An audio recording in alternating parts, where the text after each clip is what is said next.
others join, we will acknowledge their participation when they log on. Absolutely. Okay. Good afternoon. My name is David Meyer, and I'm the chair of the Nvtc's Legislative and Policy Committee. And I welcome everyone to this meeting on September 29, 2022. And I note that we're starting the meeting at 4:36 p.m. 4:36 p.m. Now, this afternoon, we're going to conduct the meeting electronically as permitted under the Virginia Freedom of Information Act and Nvtc's electronic participation policy. This meeting is being simultaneously broadcasted to the public and can be viewed on Nvtc's YouTube link. Now, if the live stream transmission fails, we ask anyone watching to email support@novatransit.org. That's support@novatransit.org. Now, the NVT staff will be monitoring this account throughout the meeting. I ask now our Executive Director, Kate Mattice, to call the roll to identify the commissioners and NVT staff who are present on this call. Thank you, Chair Meyer. So please respond here when you hear your name. Chair Meyer. Present. Here. Mr. Aguirre. Sorry, am I supposed to say present? You are. You say present here or what have you. Thank you. Senator Evan. Here. Ms. Garvey. Mr. Letourneau. Mr. Snyder. Here. Mr. Walkinshaw. Here. Thank you so much. And as a reminder, NVTC bylaws state that the committee meetings are open for any other commissioners to attend. Do we have any other commissioners joining us? We expected one or two, but I hadn't seen any join yet. Well, with that, we do have quorum. And now I'm going to identify staff and include their titles for the benefit of the listening public. So we have me, Executive Director Kate Mattice, Directors of Programs and Policy, Alan Fye, Assistant to the Executive Director, Genevieve Cottrell, Legislative Administrative Assistant, Tenley O'Hara, IT and Web Resources Manager, Melissa Walker, Commission Secretary, Rhonda Gilchrist, Amy Parent-Seibert from Commonwealth Strategy, Carter McCoy from Cardinal Infrastructure, and now I will turn it back to the chair. Okay, thank you, Ms. Kate. We have the meeting summaries for the May 25 Legislative and Policy Committee meeting before us. Are there any corrections, additions, or changes to those minutes? Yeah, I have a question, Mr. Chairman. This is Senator Eben. Yes.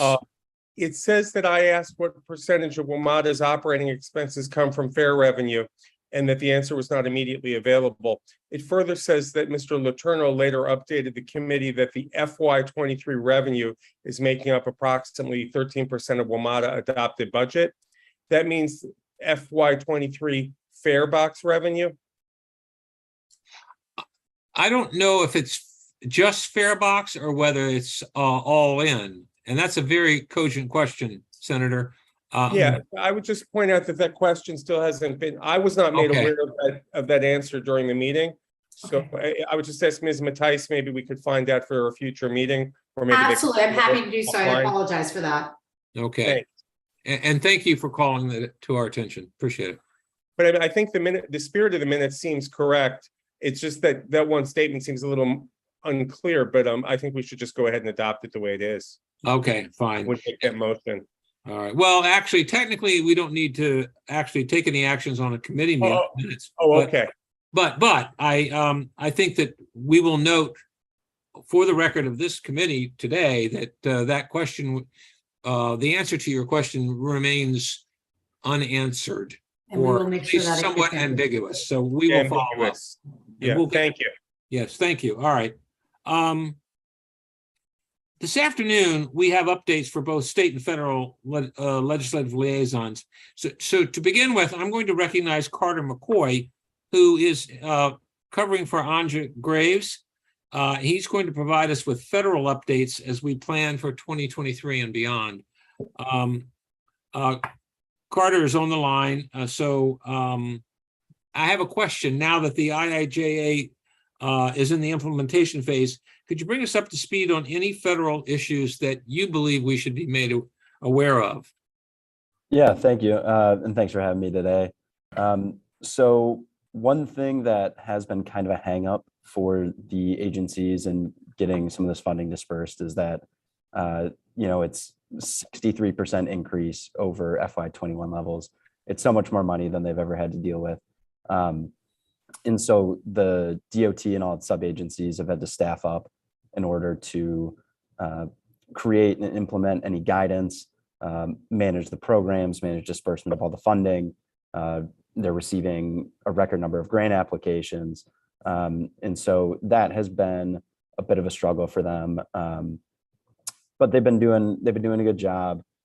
It's just hard, they need to hire, I think, 300 more people by the end of the year. So that is something that has been a bit of a hang up, but they've been getting money out the door. It's been going to good projects. And otherwise, there's a couple programs out from the FRA, which are the Chrissy and rail crossing elimination programs. So those are two of the biggest rail programs through DOT. And those have not been awarded yet. So once those get awarded, that will consume a big chunk of FRA's funding level for FY22. FTA has done most of their big projects, the bus and bus facilities, Lono, and the RAISE program, which have funded hundreds of projects around the country. And so they'll be working to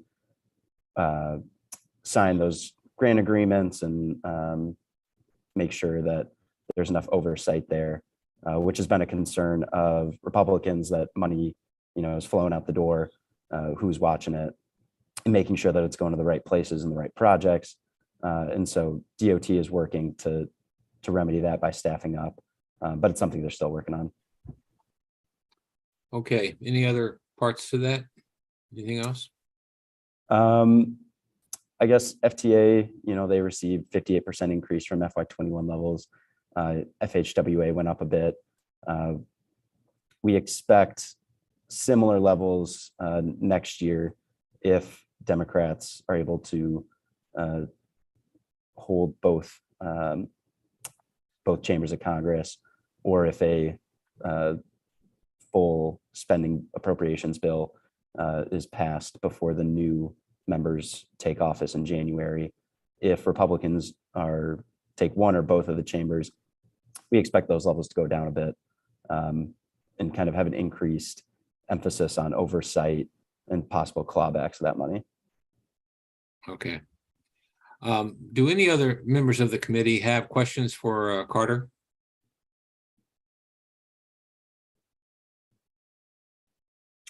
I do have. To the extent that you may know, is DOT going to be able to actually, 300 people in 3 months is a lot of, that's a huge effort. And of course, they're going to have to get not only brought on board, but oriented and instructed on the essence, the components of the legislation. Are they going to be able to do this? Yeah, I think DOT is in a good spot compared to a lot of other agencies. They got nominated and confirmed quickly. It was an integral part of the Biden campaign, and something that once they took office, they put a ton of effort into. If anyone has worked with Nuria or Jen Mitchell or anyone else, I think they are really well established and able to take on a lot of these challenges. And I think that's kind of that attitude and leadership has trickled down. And so they've been great. The clients we work with have gotten their requests handled and received by regional staff, HQ staff. If they are unsuccessful with a grant application, they get their debriefs scheduled immediately. They get good help.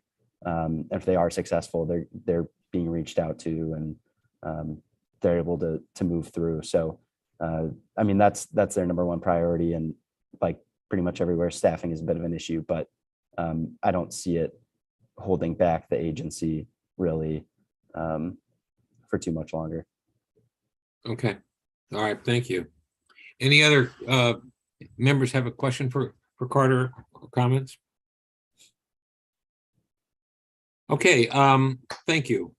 Amy Piran-Seibert has joined us to provide an update on the proposed 2023 state legislative priorities. Amy, would you please brief the committee on the outlooks for the 2020 General Assembly session, and Senator Evan may have some comments as well. Sure, happy to, and obviously always happy to defer to Senator Eben if he's got some additional updates. Kate, do we have this? Are we putting up the slide? Yeah, and I'm happy to. I was going to say, I was going to go through these two, but if you want to give some context, and we can go straight into the state, maybe we could follow by the federal afterwards. So I didn't want to put poor Carter on the spot since he was just jumping in. Yeah. No, that's fine. Do you want me to go over the slide, or do you want to do the slide and me just, how do you want me to handle it? Go for it, Amy. Okay. Okay. I don't have too much to update. Obviously, I think, Kate and I had talked before this and kind of went through and briefly looked at our legislative agenda from last year, kind of gave some updates to what we're going to look at for this year. Don't want to spend too much time on this, obviously, but at the same time, trying to be prepared as we can. It's already the end of September, which is crazy to think about, but not hearing too many things about transportation for the upcoming year. Obviously, we had a lot of special sessions this summer and had a lot of conversations about gas tax. And that's something that I think we're sort of keeping our eyes and ears out for, but not sure if we're going to see that again this year. Obviously, gas prices have gone down significantly. And so I think maybe we won't have any conversation about this upcoming session. We'll see. But the things on this agenda are things that we've all seen at Nvtc for a while now. I think some new additions, I think just for some stuff that's happened in the last year or so. Obviously, the main one, continuing to protect any of our existing transit funding programs. So that's all the local bus systems, WMATA, VRE, and just really keeping an eye on all the programs that Nvtc manages as well, obviously with our commuter choice programs, which I think is really important. Second thing, we are hearing that there may be some movements to restore the lost transportation funding from the state grocery tax. That's probably a bit of a long shot, I would say, just because that was something that we just did last year. And restoring that piece will probably be a little bit tough, but I think we may or may not give that a go. So we'll keep our ears to the ground on that for sure. Again, always have the issue of restoring full funding to NVTA, which is one of our big partners, and making sure that they get the money back at some point that they lost throughout the last few years with our funding streams as well. VRE does have some one priority this year that they're going to be looking at that Nvtc will probably be dealing with when they bring it to them from their operations board, which I think will be in November. Is that right, Kate? I think it has to go to the full operations board at VRE first before it comes to Nvtc, but just wanted to give you guys a heads up. They're looking at dealing with some of the transit operating funds.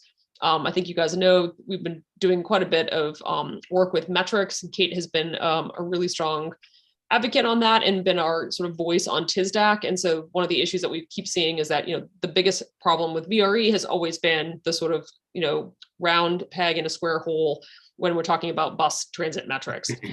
And so that's been a real issue. So we're looking at potentially pulling them out of that. So it wouldn't be new funds or different funds. We'd just be pulling VRE out of that and then having a separate stream of funding that would probably go to CROC, which is the Commuter Rail Operating and Capital Fund, instead of being part of the bus metrics. So we're looking at that and just kind of wanted to give everybody a heads up about that. And then the final piece, which is, obviously something that's happening at the federal level, which will be coming down to Virginia as well, which is the supporting and funding and any reducing barriers to dealing with zero emission vehicles and whatever we can to transform people's bus systems over to those low emission and zero emission vehicles. So those are the sort of the main things I think that are right now on Nvtc's list. Senator Eben, I don't know if you have anything to add, if you've heard anything within your caucus about transportation issues or funding, would love any insight you might have. I have not heard much of a discussion yet. We have not been meeting as a caucus forward thinking. we'll be meeting again at the Senate Finance Retreat as a caucus to talk about our priorities. But I would just say, in terms of making up the money that was taken from the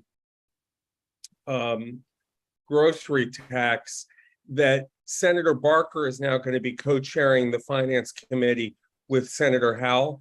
It might be in order to have a letter from someone at Nvtc to Chairman Knight, or really perhaps Chairman of Finance in the House, along with those Senate co-chairs, asking them to have their staffs try and identify options for that, if that's not too pushy. Are you talking about the MBTA funds or the grocery tax? The grocery tax, particularly. Okay. Great. Because I think it's going to be a multi-year effort, but if they get that idea that people are asking, what are your options to replace it? Are you researching that? That might be more likely to get them to get the staff working on it. Okay. I think that's a good observation, a really good observation. Going full bore this year and seeing whether it gets actually funded, that's maybe more problematic, but we ought to start the conversation anyway. You know, the old adage, if you ask, you know, there's no guarantee you'll get it, but if you don't ask, you're guaranteed not to get it. So right. I agree with the senator.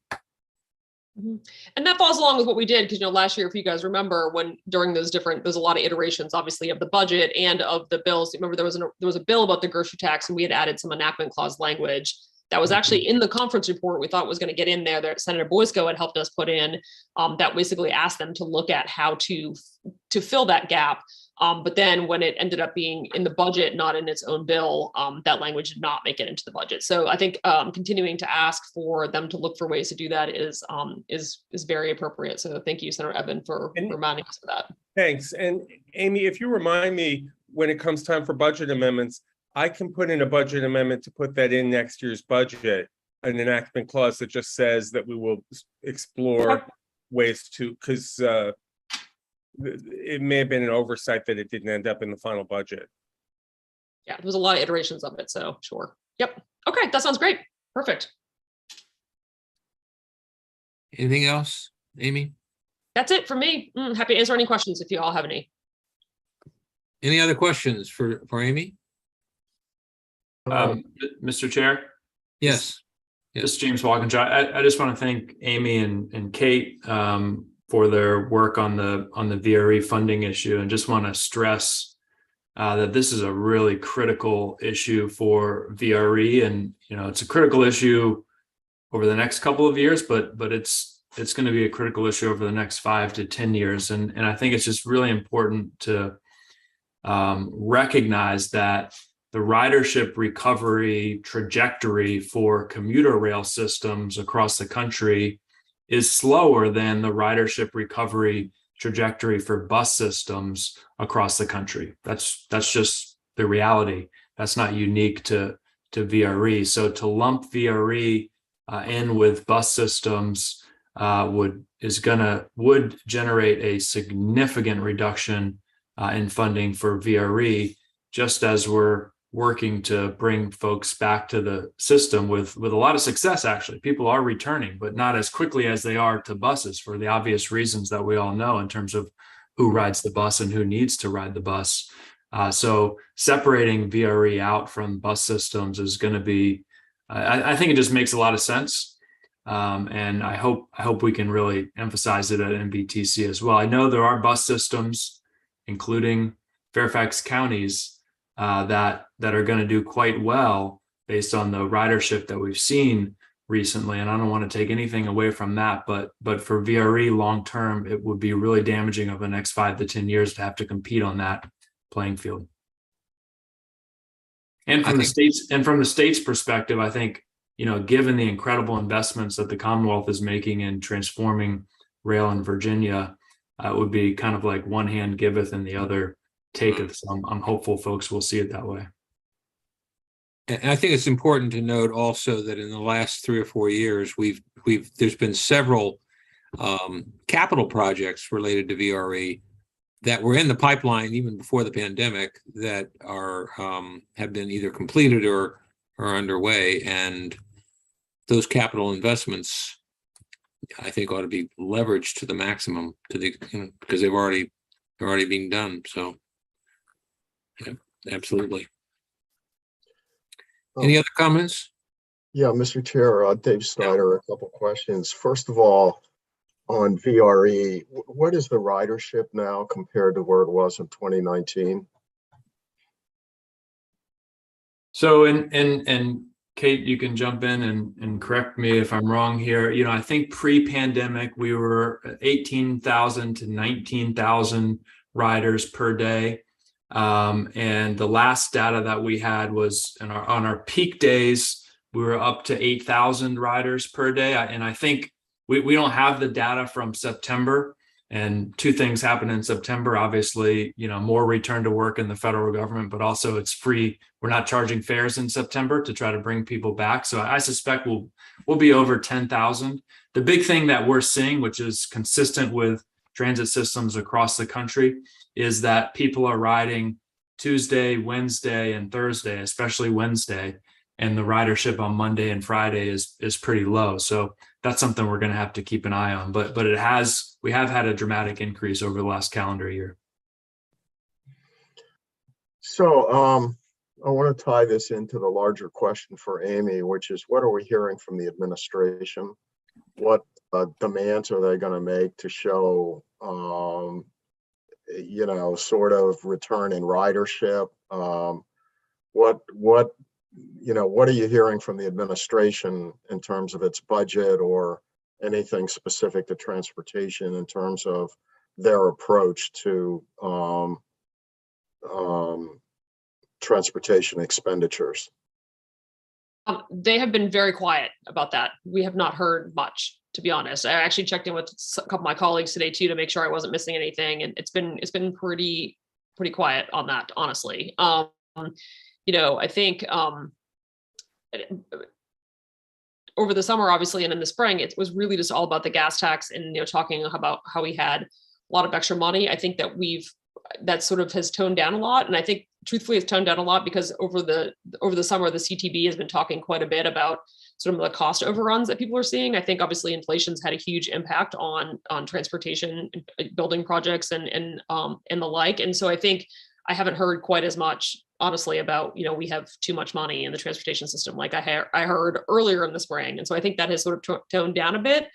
Obviously, I mean, I think, you know, I mean, just to be clear too, from a VRE perspective, I mean, we're not asking, we're going to be looking at sort of looking back at the numbers of how much money we got for operating funds. So we're sort of going to do a 5-year average from 2019 back to kind of look at that number. And that's somewhere between about $10 and $12 million. And so the idea would be, we would just take that off the top and then all the rest of the money would be allocated as it was to the buses. So that's the numbers that we've always been getting. So it wouldn't be taking away from anybody else. I think that's important.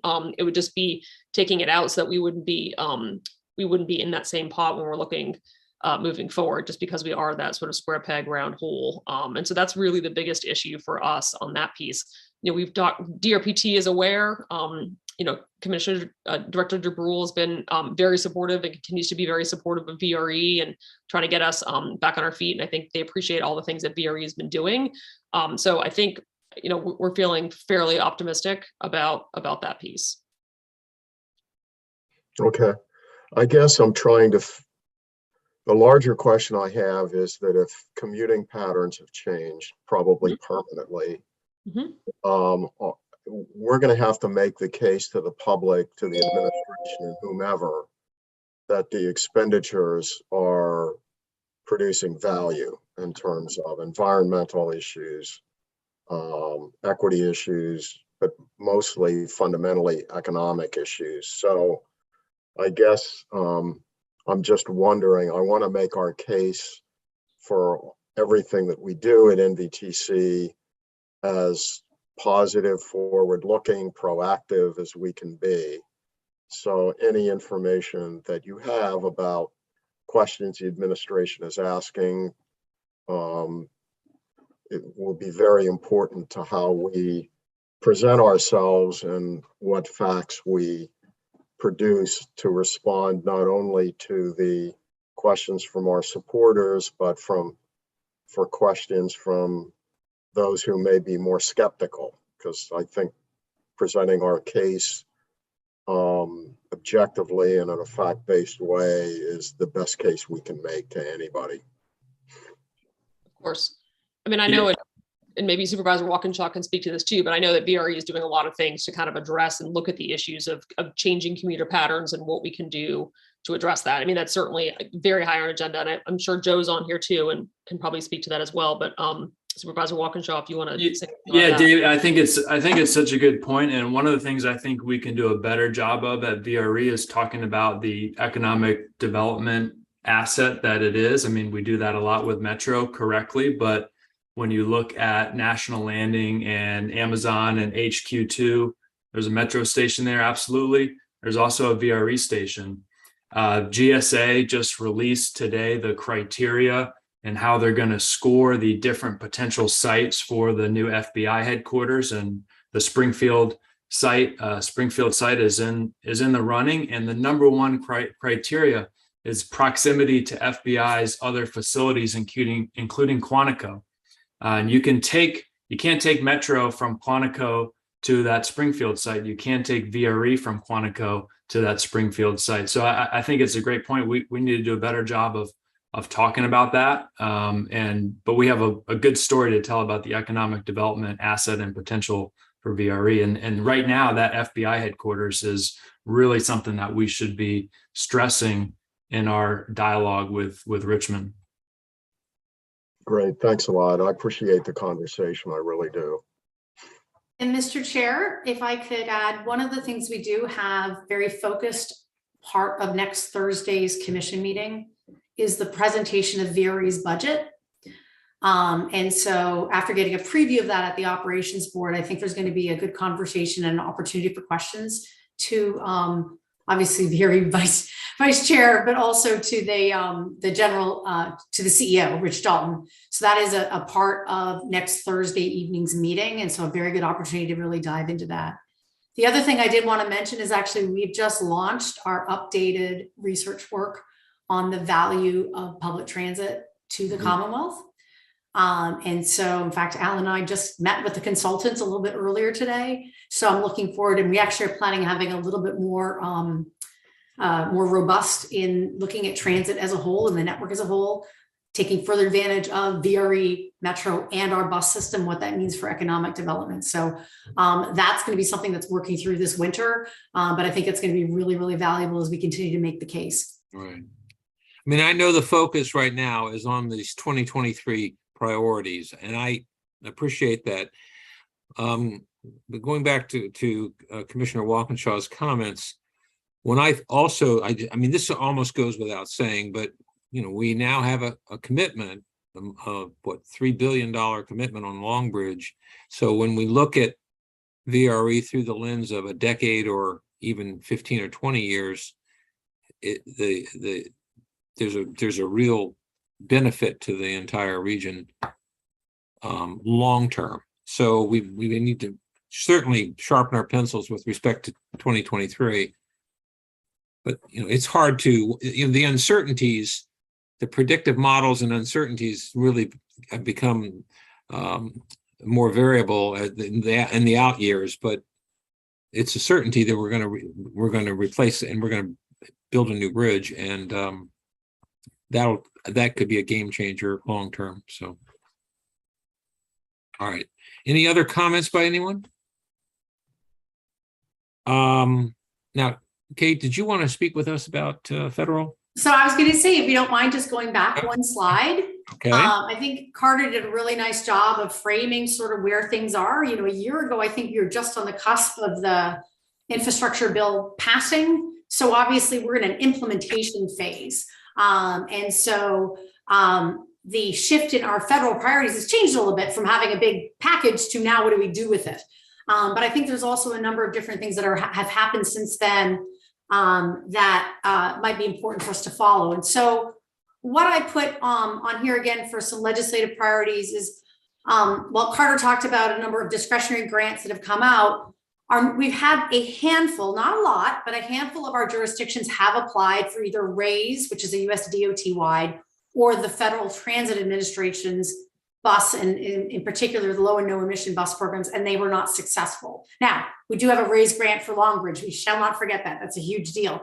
But I think this is something we want to continue to refine and understand, where, and I think our jurisdictions, both Dash and not our partners to the south, OmniRide, both got debriefs on their applications, which did not make it through for funding on the low and no emission bus program, but further learning and understanding and see how, if our jurisdictions want to play, how can they be successful? And so I think there's a lot of good things that are going on in that space.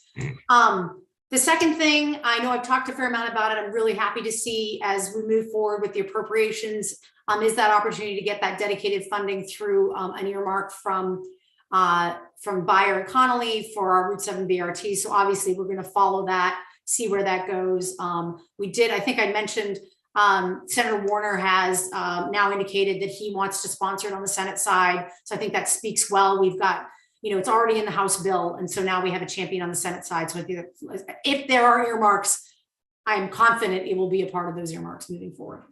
The other thing is in some ways a conversation, and it's not a conversation just for us, but probably with the broader conversation, is we are looking at the wind down and the use of all of the CARES Act funding for WMATA.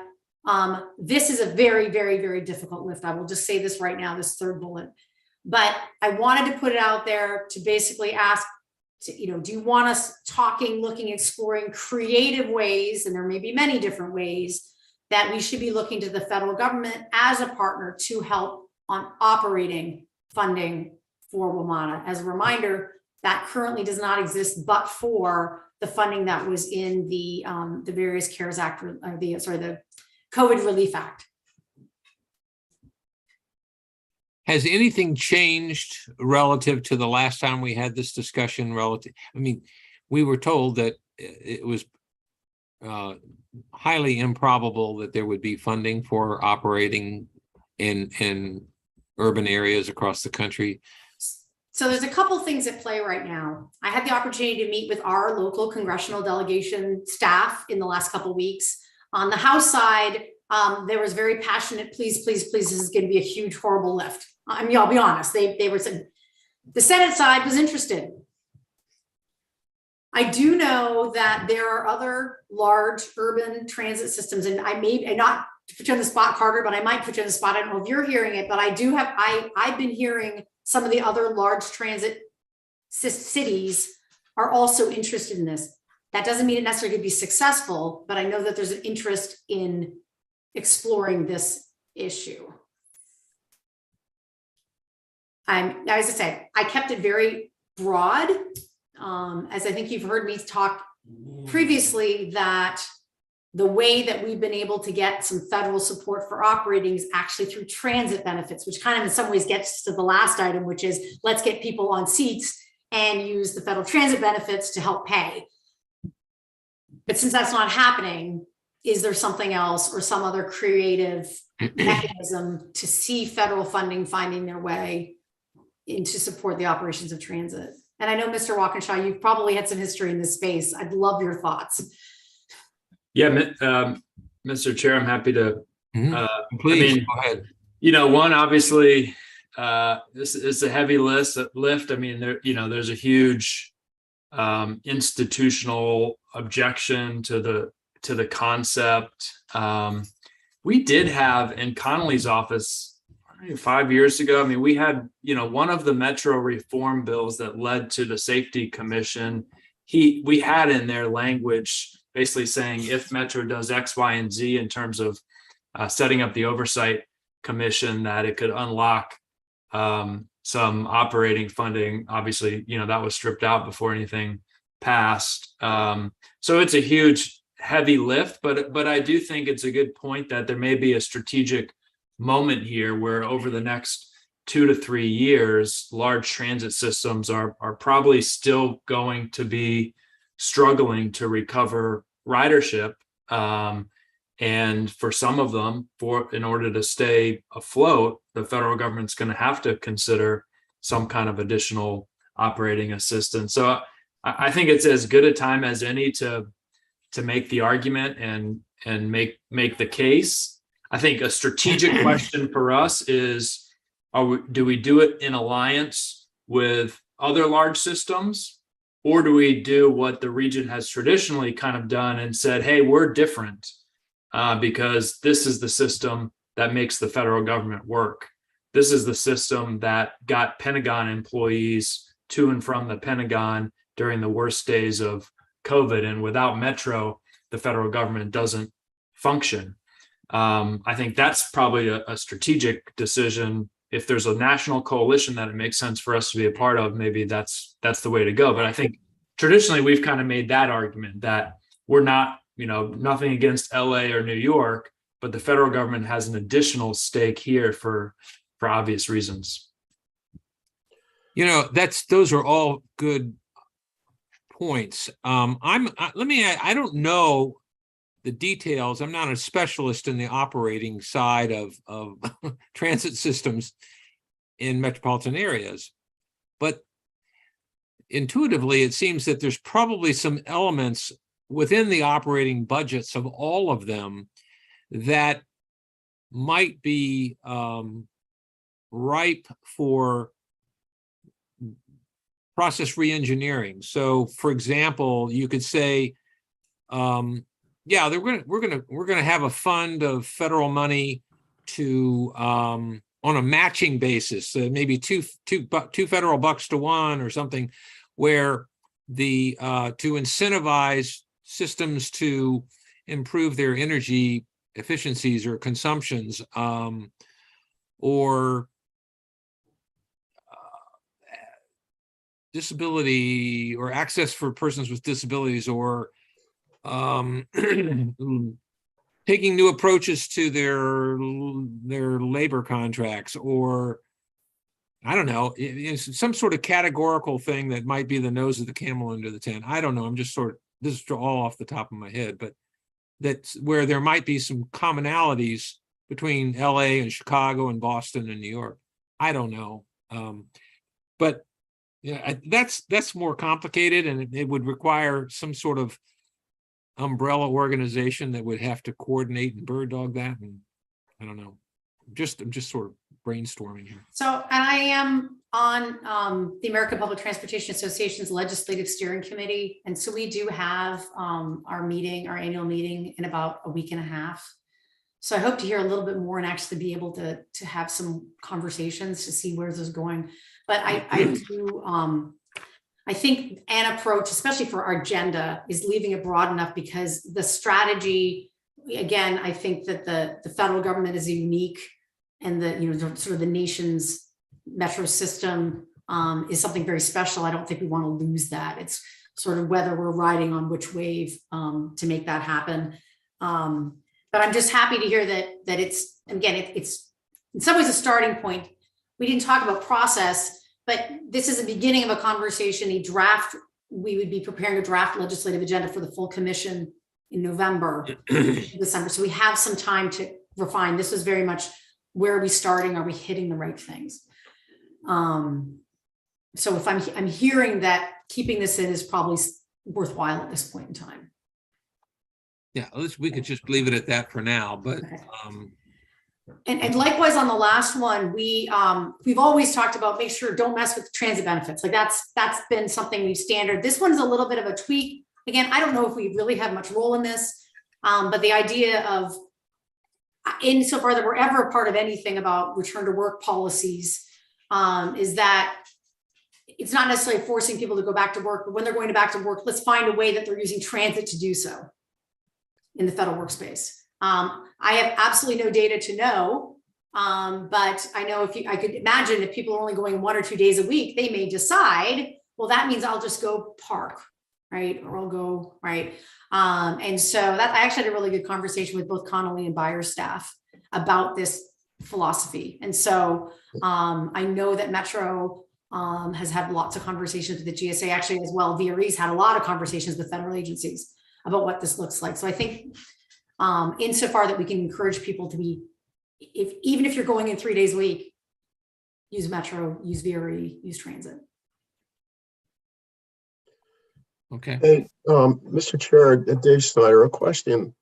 Is there a sort of a parallel analysis that the nation's urban transit systems could do to what we're doing in Virginia? In other words, what's the benefit to somebody in the Midwest to New York's transit system working well, besides some vague sense of, sort of common interest? But does this provide an element that allows a significant amount of tax revenue to flow to the federal government, which in turn supports programs that benefit people many, many miles away from the urban areas that are being served by transit? Again, a parallel to the case that I think you've made effectively in Virginia and will update. That's a question in terms of a larger APTA. Back in 2018, we were asking this a corollary question when we were talking about the capital getting federal money for Metro, and one answer was that there were certain components of rail cars that were being manufactured, I think, in Kansas or in Nebraska or someplace, and doing kind of a comprehensive assessment of where do we get components of the system, hardware components, across the country, and what congressional districts and what states are they in. But in terms of operating, it's a little more nebulous, I would think, unless you were to tie some of the components to the system to operating. But that's a very good question. How can we broaden the stakeholders in this effort? Yeah, and let me find out a little bit more. Indeed, APTA has done a really in-depth look at pretty much sort of the supply chain elements and the economic engines of literally producing buses, tires, rail cars, et cetera, throughout the country. That has actually been very effective. I don't know that other side of things, but again, let me note that and see what they've done or if they have any plans on doing anything like that.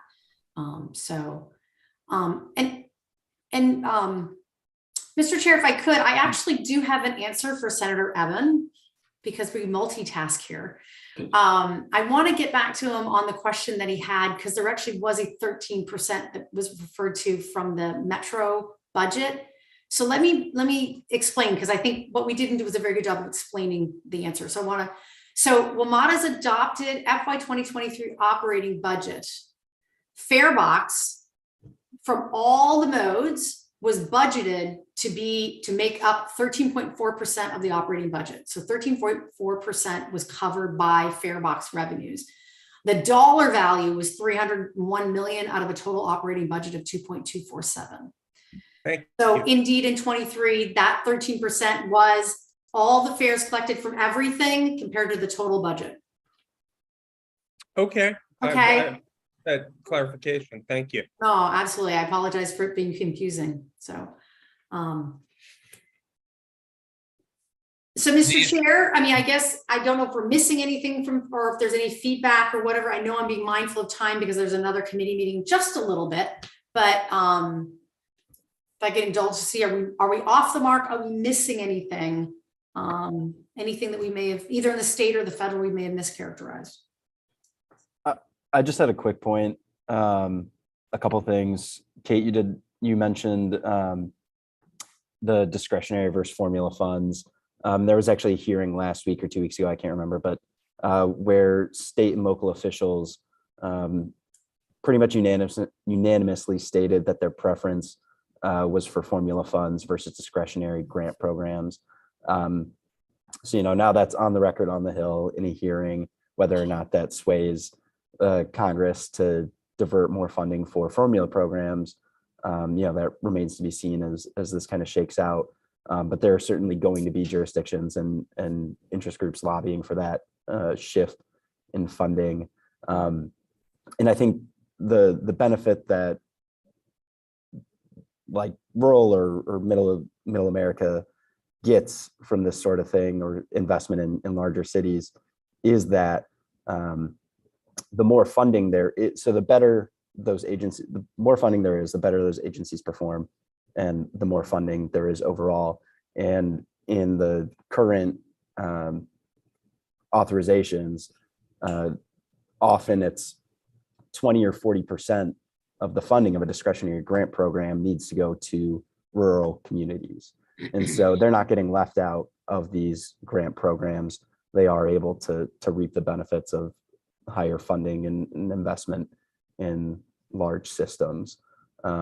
Certainly, like, there are some programs that get drafted with Chicago or New York in mind, but they do quite a bit of set aside for rural groups. And then I know you mentioned that you didn't get any of the FTA FY22 grants. Hopefully those debriefs went well, and that should, if it's a good project, it'll move up the list for next year. So fingers crossed with that. Okay. All right. We do have one other. Is there any more? Are there any commissioners want to comment on the state legislative priorities? We do have one more item, and I'm mindful of the time. Mr. go ahead. Chair, I actually need to jump off because I need to physically be at a 6 o'clock meeting. I just want to make sure I'm not going to disrupt the quorum, that won't cause any problems if I hop off.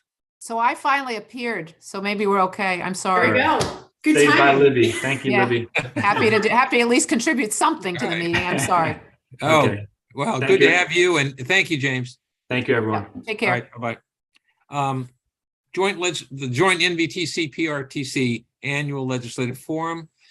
Kate, would you like to give us an update on that, please? Sure, absolutely. And so indeed, we have our legislative forum scheduled for Monday morning, December 5th in Springfield. And I've had some great conversations with our co-hosts, which is Prtc, and Bob Schneider and I talked about it. We actually do have save the dates already out because we know that's really important to be able to schedule ahead. And so we have some ideas, and I wanted to sort of put them out there for what that event would look like. Just as a reminder, this is this one time a year where we get to share the story and the priorities of public transit in Northern Virginia to our local and state elected officials. Usually also get congressional staff members as well. And so this is proposed. And so getting feedback is exactly what we're looking for here. But what we were thinking of is we'd have a welcome to the event by our two chairs. So Nvtc Chair Aguirre and Prtc Chair Angry. When I was meeting with Congressman Don Byers' staff the other week, and I just happened to mention this event, they thought that being that it's in his district, he would enthusiastically like to welcome us. I have not formally made that invitation, but that was, we don't typically have in the room a member of Congress. And so that was thought to be, maybe a nice, very brief opening. The keynote invitation would be, as we have every year, to the Virginia Secretary of Transportation. If he is not able to make it, DRPT Director Jen DeBrule has already said that she's happy to be there, or she could even introduce him. So this is where the next part of this is a little bit of a different and new idea, but doing what I'm calling a little bit of a TED Talk, not long though, not like a 45-minute, but sort of a 5 to 10 minute. What's going on? Sort of what's the state of transit in Northern Virginia, pulling from the COGS return to work, understanding we've already been tracking very closely the ridership trends as we've presented to you, and really talk about sort of what's the state of play right now, and then turning it over to our 3 CEOs to talk about what that means for them. And that would be a moderated discussion. We haven't quite figured out who staff, my name's on here, but it's staff who's doing what, but it would likely be, part of our team or PRTC's team to do that. And while our chair did not know this, and I put him there, but since this is last year as the legislative chair, at NVTC, I thought perhaps Mr. Meyer could do our closing remarks. So that's what I was putting out there for a proposal. I think it good. sounds good. What was Yeah. the date again on that one? It's Monday, December 5th. Okay, I just want to make sure it's on my calendar, but it I looks hope like so. a good format. I like it. Especially the closing remarks are gonna be great. Thanks, Libby. It's good. Well, I think that there are some strategic thoughts and points that we could invoke to tie the whole thing together. Yeah, absolutely. What time is it at? It's morning, I think. It is a morning event, so it's sort of Is it 8:30 to 11. 8:30. Okay, Mhm. Yep. thank you. And so I think many of you have been to this in the past. Obviously, we had to take a little break during that first year of COVID, but we're in a ballroom. There's outside is a big hallway. This year, what we're offering to do is have tables where the different transit systems that they'd like to have a little display, give away tchotchkes or whatever. We have been doing a lot more work with video. I think you've seen that at our commission meetings. And so we likely would be having videos integrated either at our table or also just as people are coming in, whether they be our WMATA report that we'll have released, our annual commuter choice report or what have you. The other thing that we would like to do is make it 100% in-person event.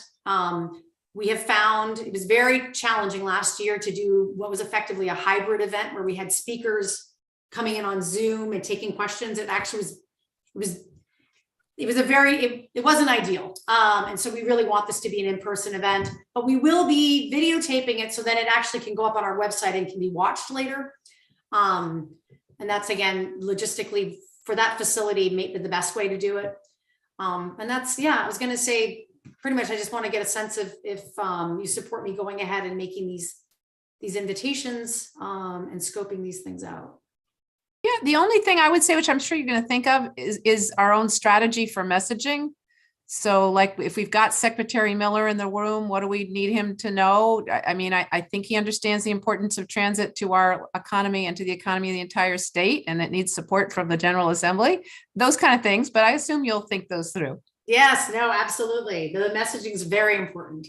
Did you say it was 8:30 to 11, 2.5 Yes. hours long? Is that with a half hour of mingling in the beginning, or is that the whole? That includes the half hour mingling. Okay, because it seems if there's any way to tighten it, it just seems a bit long. But that's the standard length we've been using for a few It years. is, yeah. So, okay, well then I'm going to retract my comments because when I went before, it seemed okay. They have good coffee and munchies, and you can get there late. Some of us do that on occasion. Kate, a quick question. Do you envision any sort of joint statement or action that would be announced? Will we have our legislative programs? Just sometimes that helps bring appropriate attention to what we're doing. Well, indeed. So this will be right after VRE, Nvtc, and OmniRide approve their legislative agendas. So those will be a part of the materials, and obviously they can be. My expectation is of the speakers that they will be conveying those priorities. I'll have to figure out, or maybe even having our chairs in their opening remarks specifically convey our priorities. But those legislative agendas will be available at that meeting. Yep. Okay, thank you.